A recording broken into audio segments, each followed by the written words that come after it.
Hey story lovies, welcome to Black My Story Time, where every tale beats with truth, drama, and power. Let's get into it. Episode 6, Julia's Nightmare. Flashback. She wasn't sure how long she'd been on the floor. Just knowing she'd been abandoned was heart-wrenching enough. But watching him walk out with Melanie tore her apart. He had really traded her in, after all this time. Still, deep down, had she ever truly believed he was hers? His last words echoed in her head. "I will see you at home." It was a tone she knew too well. She had heard that voice countless times before. The eerily calm one, laced with quiet menace. A warning only she could decipher. It was the same tone that came before. Slammed doors, shattered glass, and bruises carefully hidden beneath designer sleeves and silk scarves. Only this time, it wasn't hidden. Everyone in the store had seen, had understood. For years, Julia had mastered the art of survival, knowing when to speak, when to stay silent, when to smile through the pain. But tonight felt different. The contempt in Marcus's eyes had been unmistakable, and it cut deeper than any blow. She had stayed with him long enough to fool herself into believing she mattered, that she was loved. She'd poured her energy into him, offering encouragement, business insight, and the quiet devotion of someone desperate to be seen. She didn't know exactly where the bodies were buried, but she knew enough, and had long learned to turn a blind eye. That was how she survived. That was how she kept her place in his world. For the most part, she walked the line, tried to stay in his good graces, tried so hard to make him love her, to see her the way he once saw Anetta. She curled up in the bed, waiting for him. A shiver ran down her spine as she recalled the humiliation of walking into the mansion. The whispers of the household staff, the judgment in their eyes. They already knew. The grapevine messenger system worked fast among these lowlifers who had nothing better to do than gossip. "Get back to work!" she had barked, trying to keep her head high as she ascended the grand staircase. But she knew what it really was, her walk of shame. The staff had gathered to revel in her downfall, their smirks and sideways glances cutting deeper than words. They knew she no longer had Marcus's protection, and without it, the mighty Mrs. Cooper was fair game. They scoffed and laughed openly, fearless now, knowing there would be no retribution. She had sacrificed so much to maintain her status, to be the woman envied by all. But at what cost? As she curled up on her bed, waiting, she tried to steady her thoughts, waves crashing violently against each other. But one truth cut through the chaos. Marcus wasn't going to forgive her, not this time. The look he gave her before he left, that cold, detached disdain, said it all. Still, she told herself she'd do whatever it took to win back his favor. She'd take his wrath, endure the bruises, the silence, anything to get back into his good graces. It would take weeks to heal, but she could live with that. What she couldn't live with was losing him completely. Her lifestyle depended on it, and she had no intention of falling into irrelevance like one of those people in town. Not like Alice. Not that hand-to-mouth existence. He liked Melanie now. That much was clear. And Julia had dragged him into her petty mess, exposed him, humiliated him.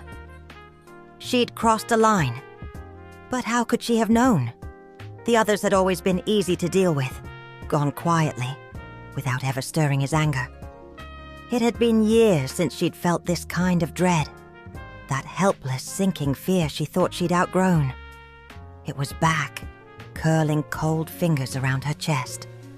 She lay there, frozen in the silence of the room, eyes fixed on the door, dreading the sound of it crashing open. Just waiting, She tossed and turned, but sleep was a luxury she couldn't afford. Not tonight. Not with the shadow of Marcus's wrath looming so near. She needed to take the edge off. Every sound in the house had her flinching, jumping out of her skin. She needed something, anything, to calm herself while she waited for Marcus to do his worst, so she could start healing and get past it. She slipped out of the bed, her hands trembling, and crossed the room to the small wine rack mounted on the wall. She grabbed her favorite bottle, fumbling slightly as she uncorked it, and poured herself a glass. Stepping out onto the balcony, she took a sip and stared out at the garden below. The night air brushed her skin, but it did nothing to ease the tightness in her chest. The anxiety was suffocating, chewing at her nerves, but the wine softened the edges, just a little. She took out her phone, scrolling through her contacts, searching for someone she could talk to. Someone who might distract her, someone who might care. But the list stared back at her, empty of comfort. She let out a small, bitter laugh. Ridiculous. My whole life. Ridiculous. Her finger hovered over her mother's name. It had been at least a year since they last spoke. Pride and pain had kept that distance wide. But right now, silence felt unbearable. She pressed the call button. Well, hello, Janice. Or should I say Julia? How long has it been? Hey, Mama. Yeah, it's been a while. Shame tugged at her voice. What do you want, Jan? I mean, Julia.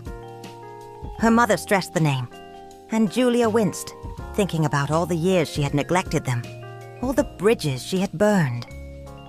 I just wanted to talk for a bit. Can we talk, Mama? Tears gathered in her eyes as she braced herself for the answer. Silence stretched for a moment before her mother finally sighed. You are still my child, and I can hear in your voice. Something is bothering you. What is it?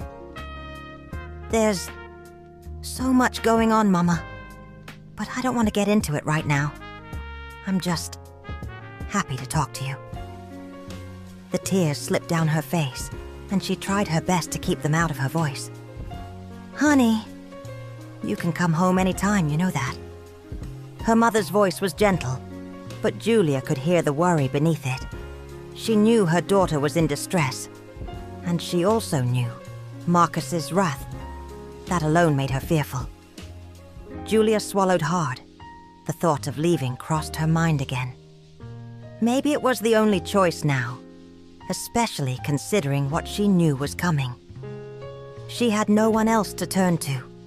The bridges to family and friends had long been reduced to ashes, sacrificed on the altar of opulence and status.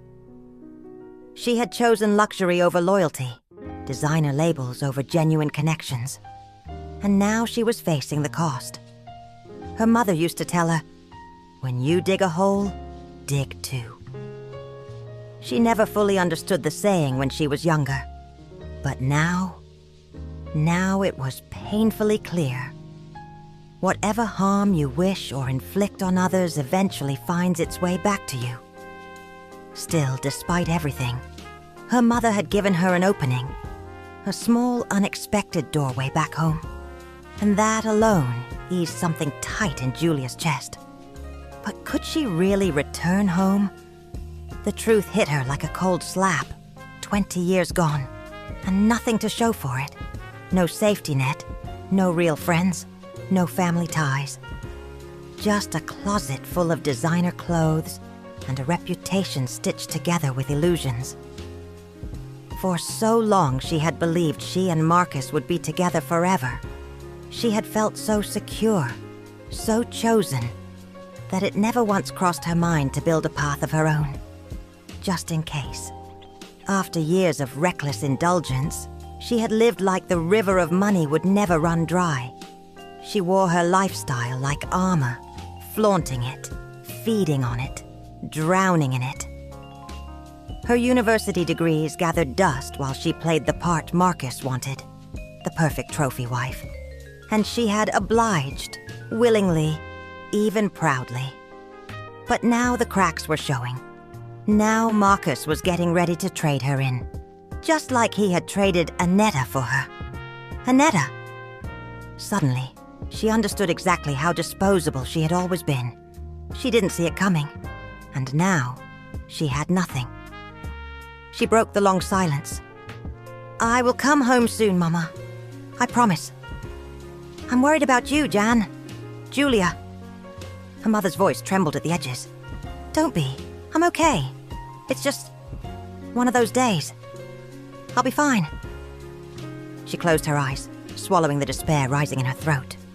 Would she go home in a body bag? Or worse, never go home at all, lost forever in some unknown grave? The thought made her stomach twist. Her mother sighed softly. "You say you're okay, so I will believe it. But remember, you can always come home, anytime." "Thanks, Mama." She tried to smile, but the tears were already spilling over, hot and unstoppable. She rushed a goodbye and hung up before her mother could hear her breaking. The moment the call ended, the dam burst. A raw, guttural cry tore out of her as she pressed her back against the balcony wall, sliding halfway down it. The wine glass slipped from her trembling fingers and shattered across the marble floor, shards bouncing like tiny explosions. Thank you for joining me, my story lovies. Remember, every voice matters, and every story has power. If you love good drama and Caribbean stories, don't just watch. Join the family. Hit subscribe. Thanks again for watching. And stay tuned for the next intriguing episode of When the Crown Falls.